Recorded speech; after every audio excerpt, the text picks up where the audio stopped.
ఈ ఫిబ్రవరి 4th world cancer day కాబట్టి medical oncologist అయినా డాక్టర్ స్ఫూర్తి కొలూరు గారిని అడిగి క్యాన్సర్ అవేర్నెస్ కోసం కొన్ని టిప్స్ తెలుసుకుందాం పదండి. వరల్డ్ క్యాన్సర్ డే అంటే ఏంటి madam? So world cancer day అనేది క్యాన్సర్ తో బాధపడుతున్న వాళ్ళకి, క్యాన్సర్ నుంచి సర్వైవ్ అయిన వాళ్ళకి, అంటే క్యాన్సర్ ట్రీట్మెంట్ తీసుకుని సర్వైవ్ అయిన వాళ్ళని ఆనర్ చేయడానికి 3 ఏళ్లకు ఒక థీమ్ పెడతారండి. 3 ఏళ్ల నుంచి ఒక థీమ్ నడుస్తుంది. దాని పేరు యునైటెడ్ బై యునిక్. అంటే ప్రతి క్యాన్సర్ పేషెంట్ వేరే, ప్రతి క్యాన్సర్ పేషెంట్ మానసిక స్థితి వేరే, ప్రతి క్యాన్సర్ పేషెంట్ యొక్క ప్రయాణం వేరే అని గుర్తించి అందరికీ వేరువేరుగా హోల్సమ్గా కేర్ ఇవ్వాలి అన్న ఉద్దేశంతో ఈ రోజు మనం చేసుకుంటాం అనమాట. క్యాన్సర్ రాకుండా ఏమైనా 5 టిప్స్ ఉంటే చెప్తారా మేడం? సో 5 టిప్స్ అంటే నంబర్ 1 పొగ తాగకుండా, పొగాకు తినకుండా ఉండడం, మందు మానేయడం.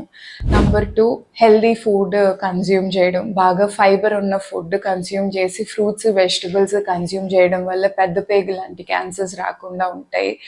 Healthy life style, especially exercise, moderate exercise చేయడం వల్ల కూడా పేగు క్యాన్సర్ రాకుండా ఉంటుందని స్టడీస్లో ఎస్టాబ్లిష్ అయింది.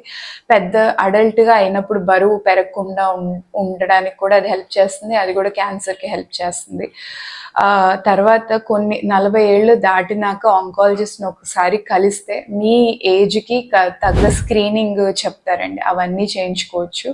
ఇప్పుడు కొన్ని రకాల క్యాన్సర్స్కి వ్యాక్సిన్ వచ్చింది, అవి చేయించుకోవచ్చు. సో 5 టిప్స్ అవి. కొంతమంది పొగ తాగడం కంటే తినడం మంచిది అనుకుంటారు, అది నిజమేనా మేడం? ఇది చాలా మంది అడుగుతారండి. కొంతమంది పొగాకు తినడం వల్ల క్యాన్సర్ రాదు, తాగితేనే లంగ్ క్యాన్సర్ వస్తుంది అని చాలా మంది అనుకుంటారు. అలా ఏం ఉండదండి.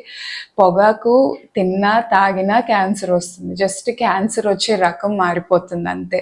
తింటే నోటి క్యాన్సర్, గొంతు క్యాన్సర్ వస్తుంది, తాగితే లంగ్ క్యాన్సర్ వస్తుంది.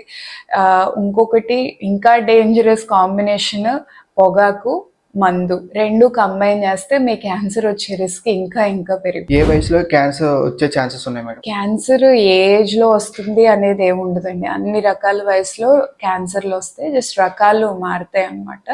కానీ ఏజ్ క్యాన్సర్ కి ఒక చాలా పెద్ద రిస్క్ ఫ్యాక్టర్. అంటే మీకు ఏజ్ పెరుగుతున్న కొద్దీ క్యాన్సర్ వచ్చే ఛాన్స్ పెరుగుతూ ఉంటుంది అనమాట.